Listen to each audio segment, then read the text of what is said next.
método de trabajar cosas. ¿Qué cosa es la persistencia de datos? En este caso, nuestra persistencia de datos está orientada a bases de datos. Nosotros conocemos dos tipos de bases de datos, NoSQL y SQL, ¿cierto? Hasta aquí estamos perfectos. Digamos que cada uno tiene su forma de trabajar, porque pues ya nos dimos cuenta cuando trabajamos NoSQL y SQL, que cada uno tiene sus particularidades, ¿cierto? Frente a eso, nacen dos vertientes. Si entendemos que es una forma de trabajar persistencia de datos, nacen dos vertientes importantes. Vertiente número uno es para trabajar persistencia en bases de datos relacionales, que es Object Relational Mapping, que es ORM. Y la segunda vertiente es NoSQL, para toda aquella persistencia de bases de datos no relacionales. ¿Como cuál? Como Mongo, como Cassandra, como Redis, que ustedes están manejando actualmente, ¿cierto?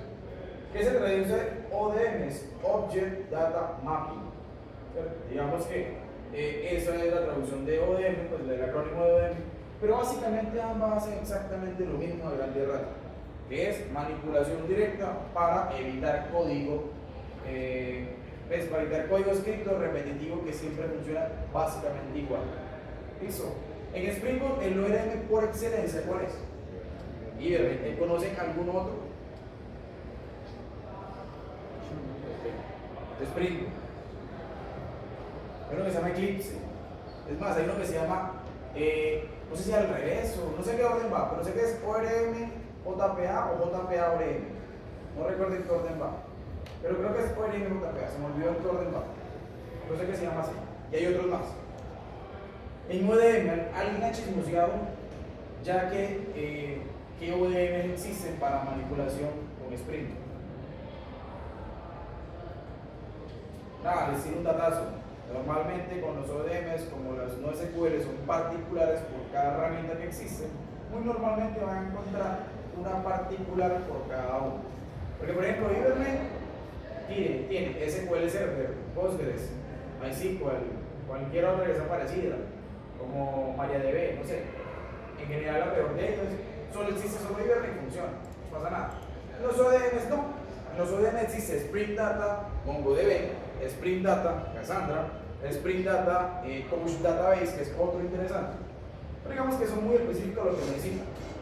Apúntenlo porque lo van a necesitar, se los aseguro que lo van a necesitar para el tema de la actividad que estamos realizando. Hasta aquí estamos todos bien. Perfecto, ¿cierto? Importante, muchachos. Ya entendimos que es una forma de trabajar, ya entendimos qué dependencias usamos con esto. Ahora la pregunta real es, ¿qué es JPA entonces?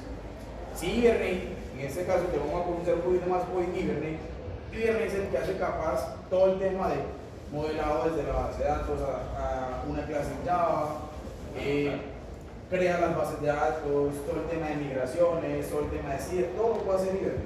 Pero la pregunta entonces, ¿qué hace JPA? ¿Qué hace Jakarta Persistent? ¿Cuál es? API.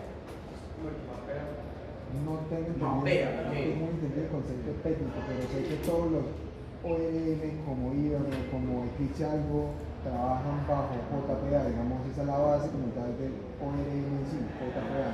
Y va a ser JPA si hace, no sé si son los gestores o qué, pero en ese caso sería Hibernate, por ejemplo, pero no sabría decirlo como implementando lo que dice Camilo, es básicamente que, por ejemplo, Hibernate está implementando JPA para hacer las cosas. Entonces, ¿qué quiere decir? JPA le da la guía a Hibernate de cómo hacer las cosas. Pero la pregunta referente a eso, ¿Hibernate sin JPA funciona? Yo creo que no, porque ese ORM no entendía JPA. Es como el usted puede usar Eclipse, de hecho, no Hibernate, pero no sé.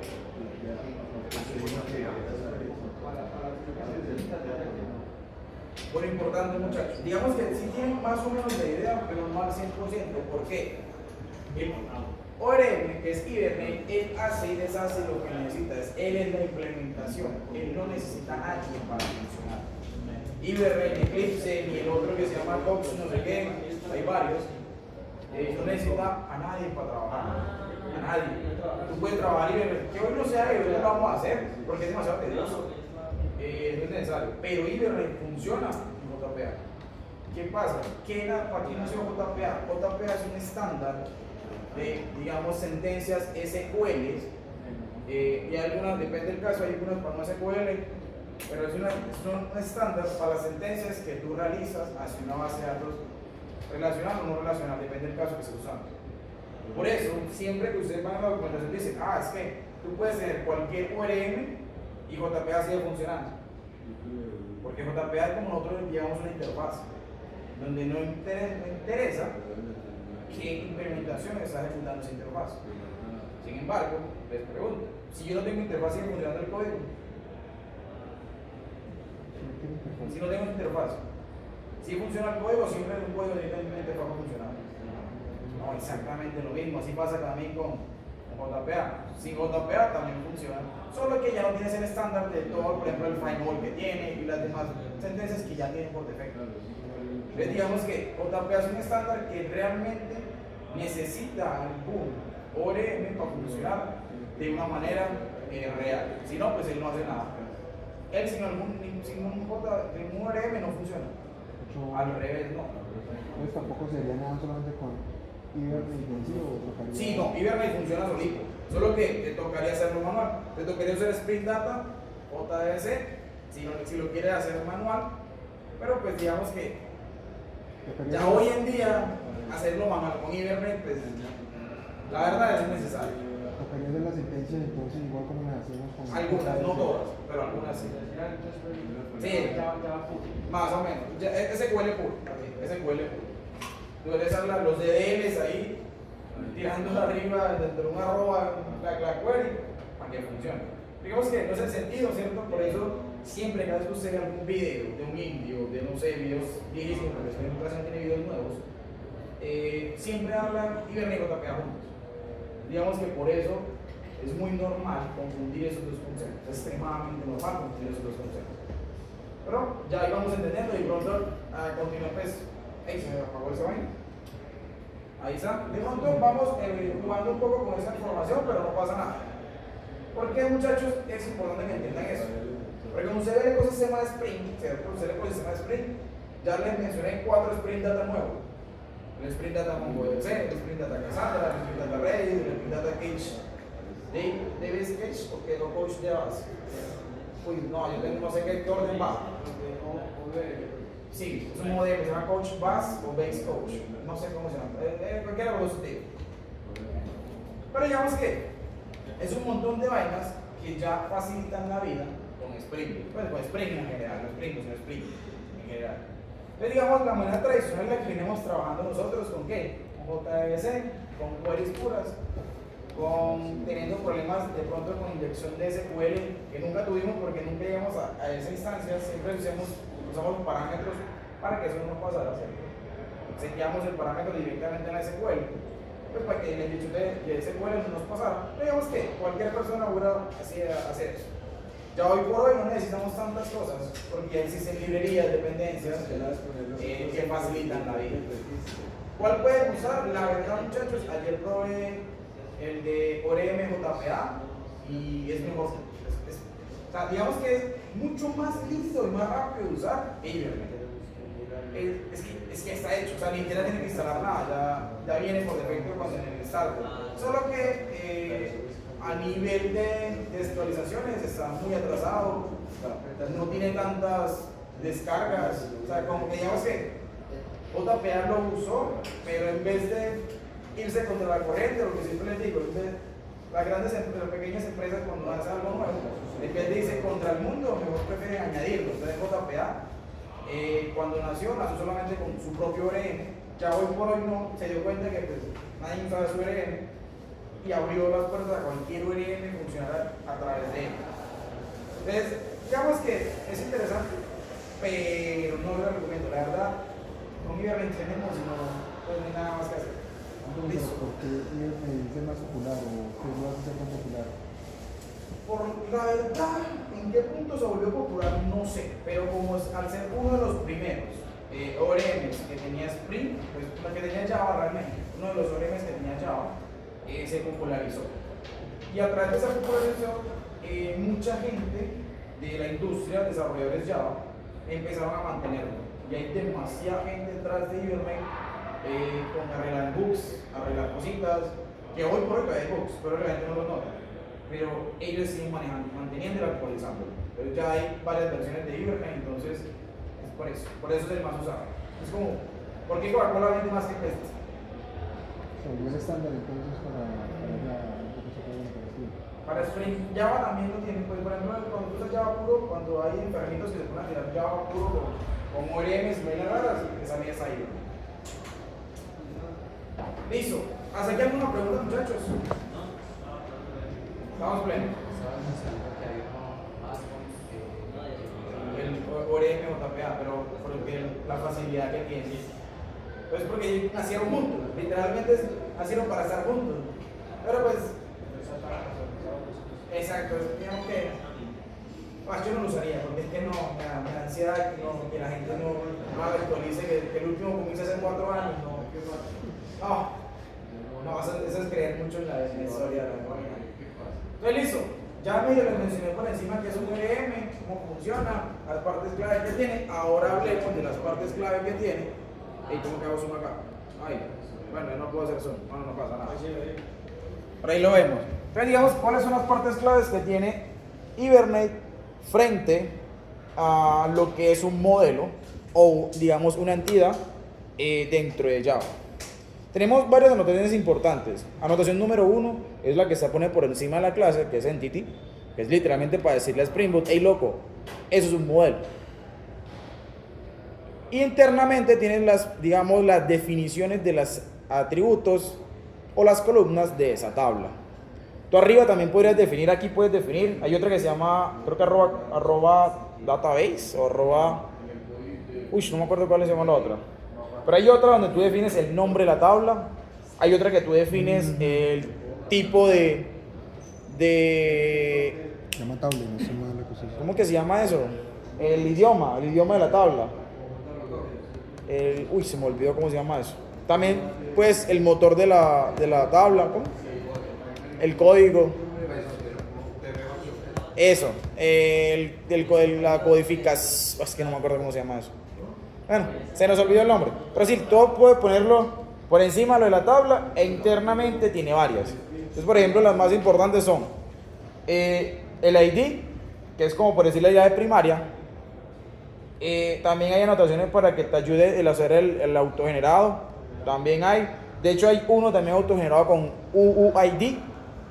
Recordemos que el UUID es un hash numérico, bueno, híbrido entre alfanumérico, eso, para digamos que sean únicos, no fácil de aprender y sean seguros, ¿ves? Como la idea del UUID, teóricamente, ¿cierto? Y a partir de ahí simplemente tienen columnas, nombres, el tipo del tipo de dato usted lo pone directamente acá. A veces si usted quiere ser digamos muy estricto en los tipos de datos, usted también le puede poner aquí un arroba del tipo de dato. Importante aquí muchachos, y yo quiero hacer una aclaración bastante interesante frente a eso. Usted aquí, si se dan cuenta, no estamos usando nada de Spring Validator. ¿Por qué? Porque la validación no va en la base de datos. La validación va antes de entrar a la base de datos. Puede ser directamente en el controlador, puede ser cuando se manda el servicio, en cualquier parte. Lo ideal normalmente va en el controlador. Cuando entra, valida la información que entra. Que es validada a través de un DTO, ¿cierto? Entonces, ¿por qué aquí no se pone eso, muchachos? Porque no tiene sentido. Estás manejando lógicas totalmente distintas. Aquí, ¿qué sí se pone? Las configuraciones y limitaciones que tienen los atributos o columnas de esa base de datos. Por ejemplo, aquí tiene, por ejemplo, una delimitación que no puede ser nulo. Aquí yo le puse que esto no puede ser nulo. No puede ser nulo. Otra puede ser el tamaño. Otra puede ser valores por defecto. Otra puede ser, no sé, ¿qué más puede ser? Si guardas, por ejemplo, no sé, una validación, un índice dentro de una columna. ¿Qué otra? No sé, ¿a quién se le ocurre algo más? Todo eso, la cantidad de decimales, todo eso se pone aquí. Porque digamos que esas son las estructuras y definiciones de cómo debe comportarse la tabla en su base de datos. En este caso particular, muchachos, no le he mostrado cómo se relacionan entre sí, las relaciones que hay entre ellos, ¿cierto? Pero digamos que creo que fue Emma, ¿cierto? Emma fue el que se los mostró. Digamos que aquí también tú defines en última instancia cómo quieres que estas entidades se relacionen entre sí. Por ejemplo, uno a muchos, muchos a muchos, uno a uno, independiente como lo quiera hacer, lo permite. Digamos que esa uno a muchos, muchos a muchos, puede haber a veces confusiones. Es como enredadito. No, porque ¿por qué no? Te lo voy a explicar por qué no. Porque, por ejemplo, si tú quieres, no sé, aquí tienes un usuario y por poner un ejemplo, aquí tienes un atributo que es, no sé, pedidos, cualquier vaina, ¿sabes? Un atributo que es una llave foránea de otra tabla. Y si tú quisieras, desde los usuarios, traer todos sus pedidos, ¿cómo lo haces si no tienes las relaciones con Hibernate? Él solo te pasa el ID. Sin embargo, cuando tienes las relaciones Hibernate, ya internamente hace el inner join, o el inner left, o el inner right. Lo hace por defecto. Ya él lo interpreta. Ah, ok, el man quiere de ese lado, listo, mostrémoslo. Pero importante ahí, lo que quiero hacer la aclaración frente a eso es que hay dos modos. Bueno, hay varios modos, pero hay dos modos importantes frente a esas relaciones. ¿Cuáles dos modos? Ay, quieto, hombre. ¿Dónde está? Ay, no lo puse al principio. Ay, no. Espérame. ¿Dónde lo puse? Lo puse al final. Bueno, no pasa nada. Aquí está. Ahorita vamos al final y volvemos a subir, no pasa nada. Hay dos modos importantes, muchachos, en las relaciones con Hibernate. Uno es lazy y el otro es eager. No sé si ustedes por ahí, Emma se los mostró que puso como fetch type igual fetch eager, fetch lazy. Son los dos modos de cómo traer la información Hibernate para usarse. ¿Qué sentido tiene esto? Cuando usted lo hace lazy, cuando lo hace perezoso, la información no se carga directamente. O sea, te pone el ID y tú dirás, pero es que yo no quiero el ID. Si no quieres el ID, dime qué atributos quieres. Sin embargo, si lo haces con Eager te tira todos los atributos, todos. Si tú quieres menos, pues no importa, tú se los quitas. Pero el de momento número 1 ya te los pone todos. Y eso porque es un problema. Porque imagínate tengas 50 tablas con 30 relaciones, 2 relaciones por cada tabla. Cargar eso va a ser eterno. Y pedir una consulta, Hibernate va a decir, espérate que no sé qué quieres. Y más cuando uno se equivoca en las relaciones y pone los sigres al revés y tienes un bucle infinito de inner joins en donde tú con una sola petición tienes infinito. Se petatea la base de datos. Porque la relación está mal. La tienes al revés en dos sentidos o la tienes en dos partes en la misma ubicación. ¿Cómo puede pasar eso, muchachos? Imagínense que usted tiene el ejemplo arriba. Vamos para arriba. Algún día llegamos, yo sé. ¿Cuál será? Creo que...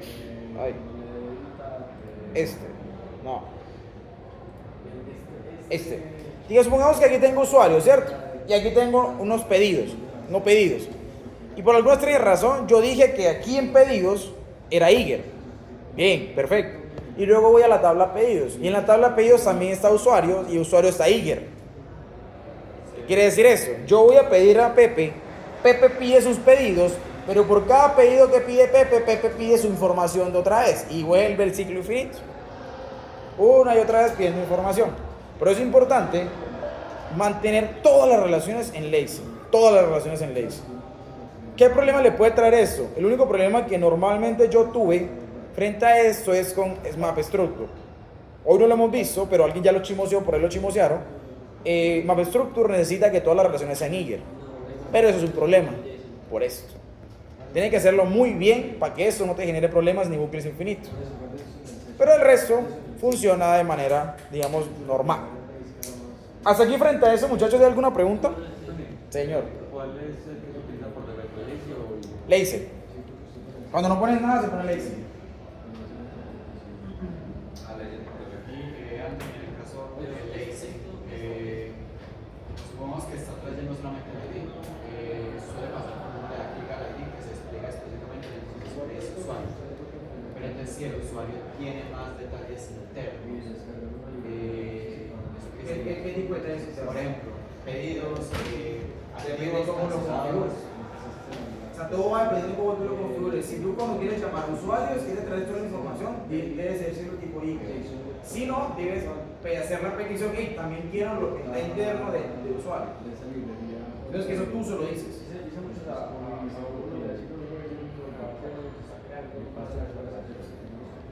Sí lo puede hacer, pero si la escribes mal en Hibernate, ¿cómo haces el impacto de la información? Vas a hacer la query manual. Porque si no, te toca hacer la query manual. O sea, yo estoy diciendo que no se puede. Estoy diciendo que no se puede. Pero si no la pones en Hibernate, te toca hacer la query a través de JPA manual, porque también se puede. Y la verdad, pues para eso pongo un JDBC. Digamos que lo difícil es entender solamente el marcador donde estará. No sé. Pero bueno, no pasa nada. Tony, si vamos a ver que en Lazy, más fácil, mapeamos con una función y ya. Ahora no somos más personas. Hay una forma de hacerlo. Hay una dependencia, un plugin que tiene para que te lo permita con Lazy. Ahí. La natural es con Lazy. O sea, normalmente es Lazy y se mapea manual. Lazy se mapea manual. O haces un mapeo genérico tipo mapa structure para que no necesites de mapa structure, sino que ya tiene su propia función. A mí, por ejemplo, en una empresa que yo estuve, me tocó hacer el mapa structure de la empresa porque cuando lo pusimos sí que era todo, no, no lo vas a hacer. O sea, tomamos el servidor porque en 2 segundos, con 3 peticiones que hicimos 3 bucles y tumbamos el servidor. El servidor se apagó. Literalmente lo pusimos al 300%. Se apagó. Entonces tocó cambiar todas las relaciones y Mapper Structure no me funcionó. Ahí fue cuando me di cuenta que Mapper no funciona con Giger, con Lazy, y tocó hacer un mapeo genérico. Yo lo hice por archivo en ese momento. Ya hoy lo haría diferente, pero sí, digamos que malo. Sí, sería una capa de mappers. Ya lo haces genérico o lo haces medianamente bonito. No genérico, pero medianamente bonito. Organizado, por lo menos. Anthony, en el caso de Iger, caso de uso real en la industria, que tú digas, ¿cuál es tu La industria, es que, por ejemplo, cuando por ejemplo, el historial de compras siempre se pone Iger. Porque eso se pide demasiado. Cuando tú pones Iger, cuando la información sí o sí la necesitas. Como por ejemplo, no sé, la información de un usuario en una compra, siempre se pone Iger, porque lo necesitas. Solo que ese Iger se configura para que solo traiga un par de parámetros, no todos, sino un par de parámetros, un par de columnas. Es decir, Iger es para cosas Netamente necesarias que siempre se meten. Ya luego está muchacho del ODM, como que para que por ejemplo es el de Mongo, el ejemplo que está ahí es con Mongo, se llama Spring Data MongoDB. La verdad es muy parecido el uso, es muy parecido el uso. Pero pues es con Mongo. Con Mongo, para que tenga presente que usted va a poder usar eso. Pues si lo quiere hacer bien bonito, a través de Spring. No sé si ustedes se han visualizado cómo generar usuarios, porque nadie me ha hecho la pregunta que yo en mi cabeza creería que se debían hacer. Porque actualmente solo conocemos a Hibernate. Hibernate teóricamente solo mapea cosas, no crea tablas, ni crea usuario. ¿Cómo creas un nuevo usuario? ¿Cómo creas una nueva tabla? Perdón, una nueva base de datos. sería como, digamos, no sé si registraste el disco, Tú hablas de contenedores, yo hablo de Java y Spring. Yo hablo de cómo desde Java y Spring Boot creo una tabla, creo una base de datos. Cómo desde Java y Spring Boot creo un usuario. Aquí les digo un detalle más importante solo con MySQL se lo puedo tirar. MySQL ya tiene una tabla, solo tienen que mapearlo y aprender a usarlo. Para crear usuarios y control. Para encontrar cómo, ahí se los dejo. Siguiente. Muchachos, luego aparecemos el JPA, ¿cierto? Digamos que JPA nació para lo que les decía como el estándar, como una interfaz para hacer todo más lindo, hacer todo más sencillo, todo más family friendly. Internamente, él ya entiende todas las anotaciones que tiene Hibernate, él ya entiende todas las anotaciones que tiene Eclipse, ORM, JPA también los entiende. Aquí se llama Eclipse Link y OpenJPA. Bueno, era así. Por ahí va la vaina. Entonces digamos que él ya entiende todo ese montón de cosas. Y la pregunta es, ¿eso funciona para ODMs? Les queda la pregunta. ¿JPA funciona para ODMs? Sí, no, de pronto quizás, y la bendición. Listo. ¿Hasta aquí alguna pregunta, muchachos, con referente a ODMs y JPA? Que no sea la misma que la acabo de hacer. Ninguna. Perfecto. Entonces continuemos, muchachos.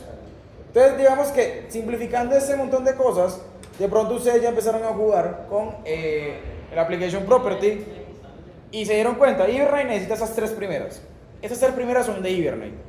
El Spring Data Source URL, Hibernate. Spring Data Source User, Hibernate. Spring Data Source Password, Hibernate. ¿Esto para qué es? ¿Cómo lo hacemos manual nosotros? ¿Con qué hacíamos esto? Con JS configurando el archivo de la conexión, digámoslo así. ¿Con qué método? ¿Qué hacíamos nosotros? ¿Para la conexión o para...? Para la conexión. El connection, ¿no? Con el Driver Manager.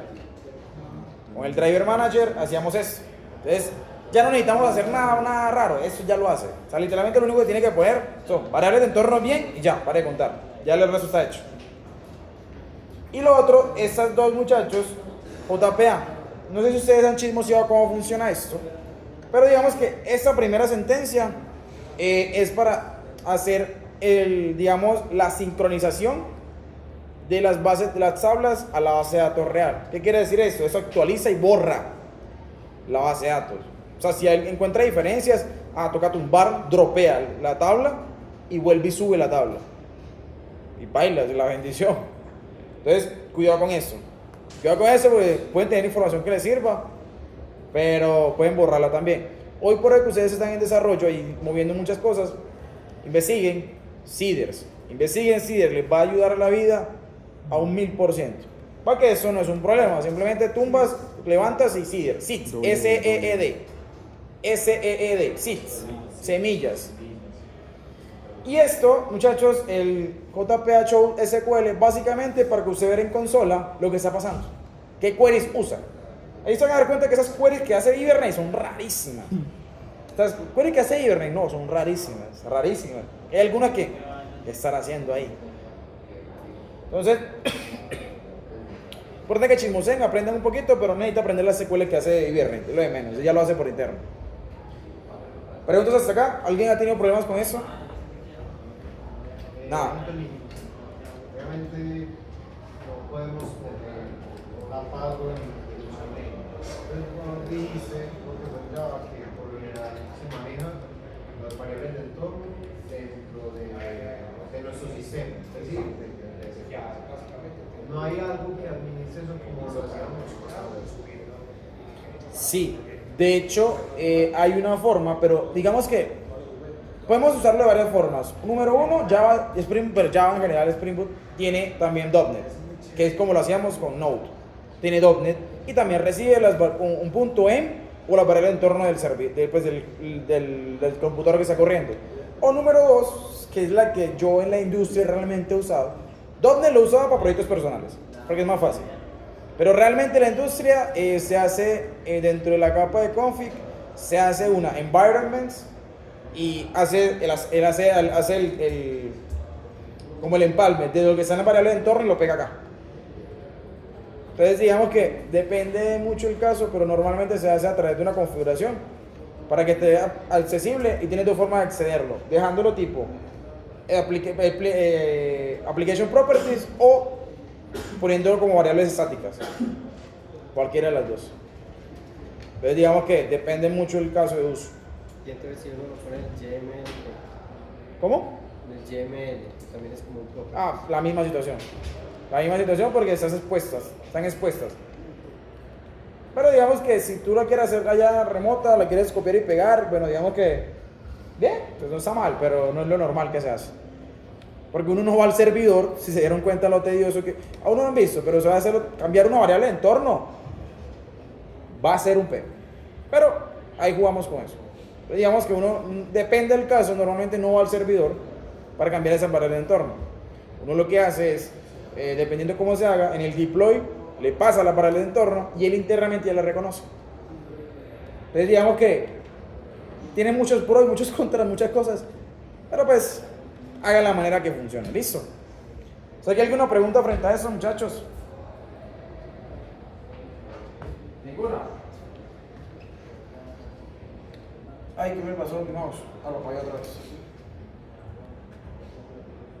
Entonces, listo, una comparación muy eloística, ¿cómo se dice eso?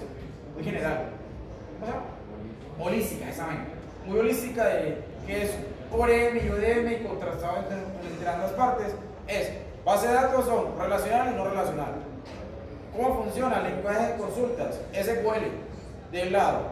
Y en ODM es JSON o JSON. ¿Alguien alcanzó a trabajar con BJSON? Nadie. BJSON. Digamos que es parecido al JSON, pero tiene particularidades. Estructura, normales, relacionadas. Hay algo importante. No sé si ustedes algún... Según lo que dice ahí, el JPA no sirve como de la pregunta que nos dice ahorita. Ese que lo sabe mucho. No lo pensé, la verdad. No pensé. Pues, y aún así, las demás anotaciones no tienen sentido de hacerlas para algo que no es relacional. Pero sí señor, tiene sentido. Entonces, primero muchachos, frente a las... Eso, apaga el computador, ¿no puedo conectar? ¿Qué puedo conectar acá? No, bien, eso. No, si yo pago computadores no los pago, verde. Pero sí muchachos, alguien cuando usó bases de datos MongoDB, alguien por alguna extraña razón hizo o aprendió algo que se llama columnas referenciadas. Referenciar un atributo a otra tabla, ¿no? Prácticamente lo mismo, si simultáneamente ya. Es que la verdad no sé mucho de... No, pero yo pregunto por si alguien lo hizo. Está bien. Pero les explico muy rápidamente, muchachos. Cuando usted trabaja, por ejemplo, con Mongo, usted puede hacer tablas independientes sin relaciones, ¿cierto? Porque es la idea, esa es la idea. Sin embargo, en las últimas versiones de Mongo, no sé quién enfermo dijo que era buena idea. Tú puedes referenciar, no relacionar, realmente no se relaciona, pero tú puedes referenciar un atributo tipo llave foránea de otra tabla y puedes embeber la información, podrías embeberla, haciendo una simulación de una base de datos relacional en una base de datos no relacional. ¿Para qué? Para facilidad de búsqueda, porque digamos que tienes un montón de tablas con un montón de información repetida porque la redundancia es lo primordial en no relacionales, por velocidad. Pero, pues alguien dijo, no, hagámoslo un poquito más rápida o más óptimas, con menos redundancia, y se inventó que columna de atributos de referenciadas. No, pero se puede. Es una manera rarísima, pero se puede. Luego están los frameworks, JPA y su Hibernate, Spring MongoDB en este caso, y existe Cassandra, Coach Database y otros más.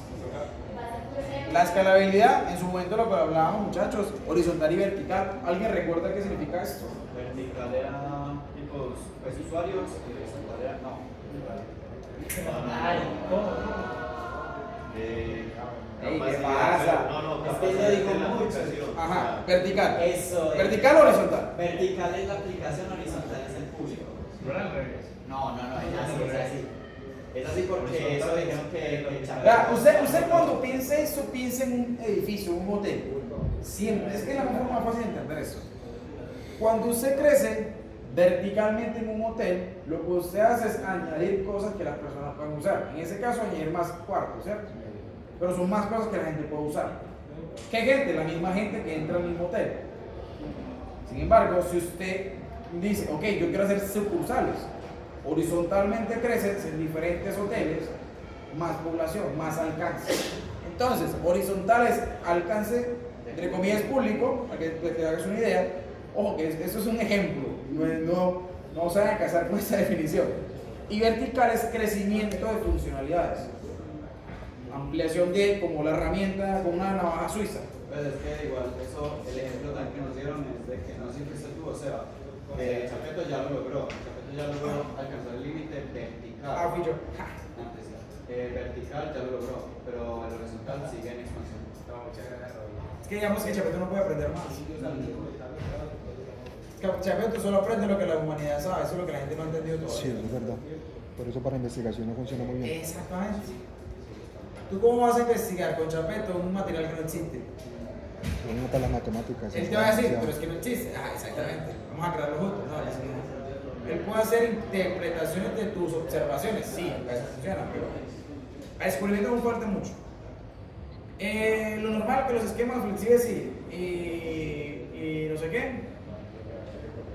Importante con el tema de Spring Boot, ya eso ustedes lo hicieron, digamos que eso lo íbamos a hacer, pero eso ya lo saben hacer. ¿Alguien no sabe hacer esto? ¿Qué cosa es lo de...? Hacer un modelo pequeño en un controlador y que funcione.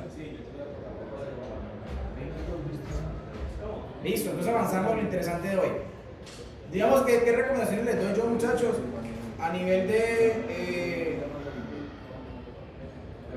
código puro que me sirvió a mí, ¿cierto? A mí es, número uno, evite el fetch eager, o sea, de verdad, muchachos, o sea, esa vaina ustedes, me equivoqué. No, el endpoint no funciona, el endpoint no para, no, se cayó la aplicación. Entonces, digamos que eviten los eager necesarios.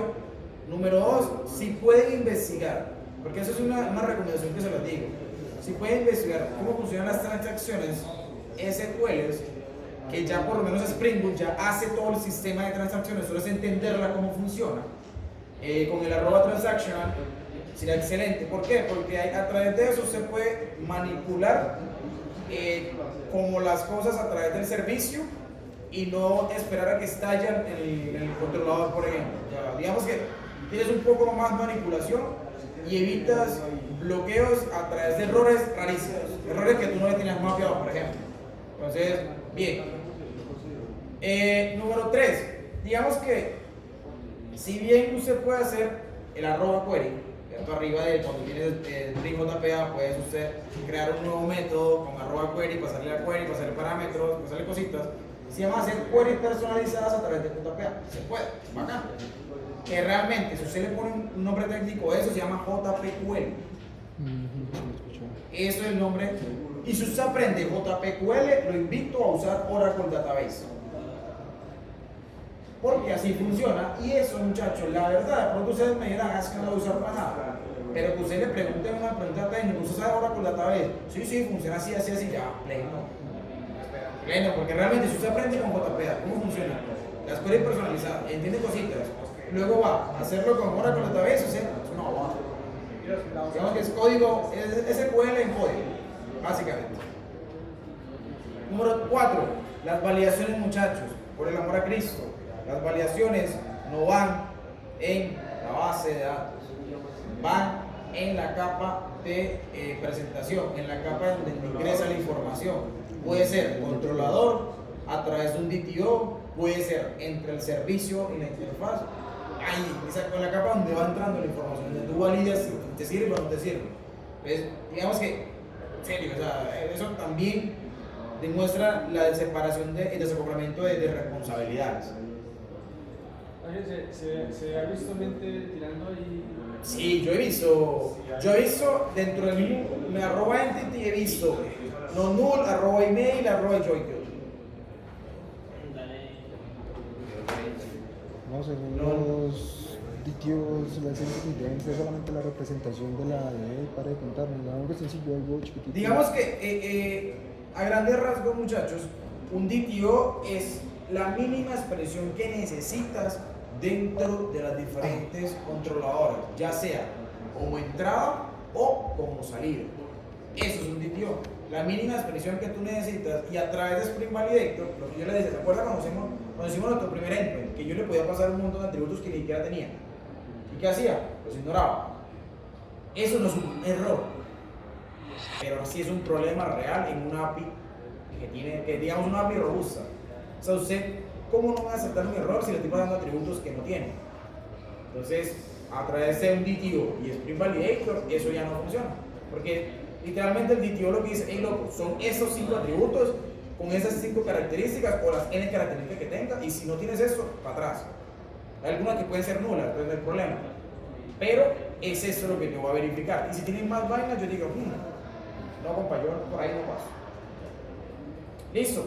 Y por último, muchachos, siempre mantengan una tablita, digamos, un diagrama de entidad de relación por aparte. O sea, no confíen en lo que Iberray al 100% les da. Hagan y piensen en la base de datos. O sea, porque no es lo mismo a pensarla, ver que funciona, hacer el análogo en Iberray con JPA para que se cree, y luego tú haces la comparativa y loco, no es lo mismo. Espérate, ¿qué pasó? O pensé mal, o Iberray lo configuré mal. A eso me refiero. O sea, siempre tengan primero, siéntense a pensar la base de datos en la manual. Esa es mi recomendación que siempre me ha servido, porque a veces, por ejemplo, yo hago mi base de datos, luego creo que la hice bien con Iberray, y yo me pongo a chismosear, las exporto las dos y las comparo. Y hay relaciones rarísimas, hay relaciones al revés, tablas que creó Iberray solas. Yo, ¿saben qué pasó? Entonces, digamos que ahí aprendí a jugar con Iberray y a entender cómo configurar Iberray a gran medio. Listo, digamos que en buenas prácticas, bienvenidos a Iberray JPA y ya, muchachos, preguntas referente a eso. ¿Ninguna? Perfecto. Vamos a descansar 4 minuticos y vayan buscando que. Pero, ¿tienen la clase de DNS? ¿Tienen la clase de DNS? Listo. Vayan pensando alguien para darme la definición de qué es un DNS. 4 minuticos para que su país se refresque.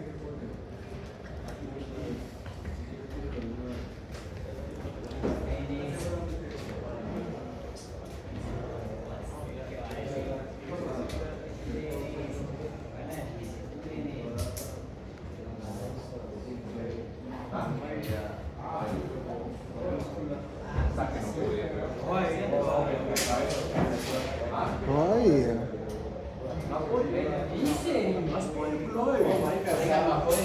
No, ya tengo lista. No, ya la mandé. Como para borrarle eso, Es bueno conectarse a la casa.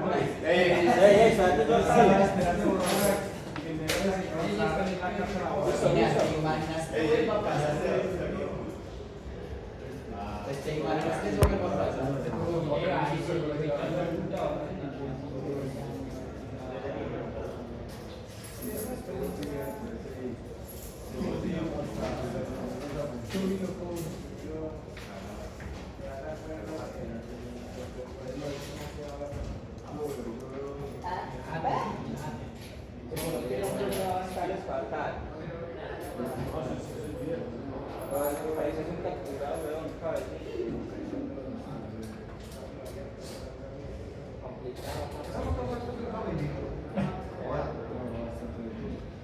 Que la foto se la tomó la misma policía.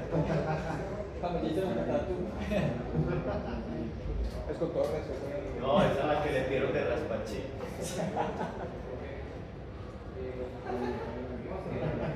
¿Será que tienes el carnet de los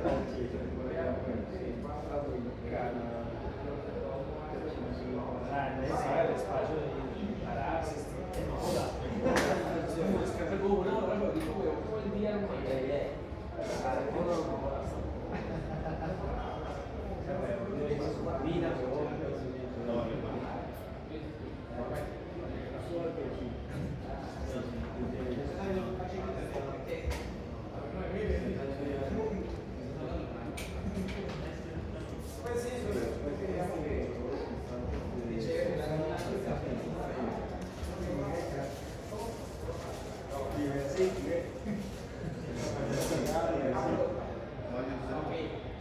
Estoy sacando el espacio.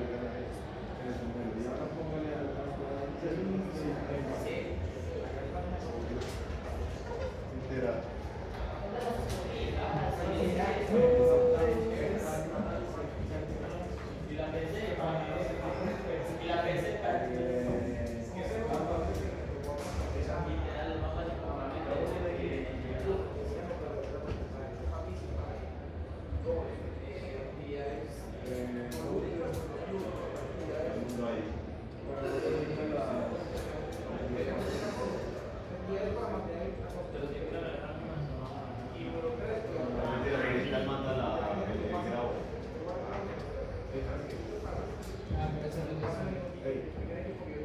O sea, termina de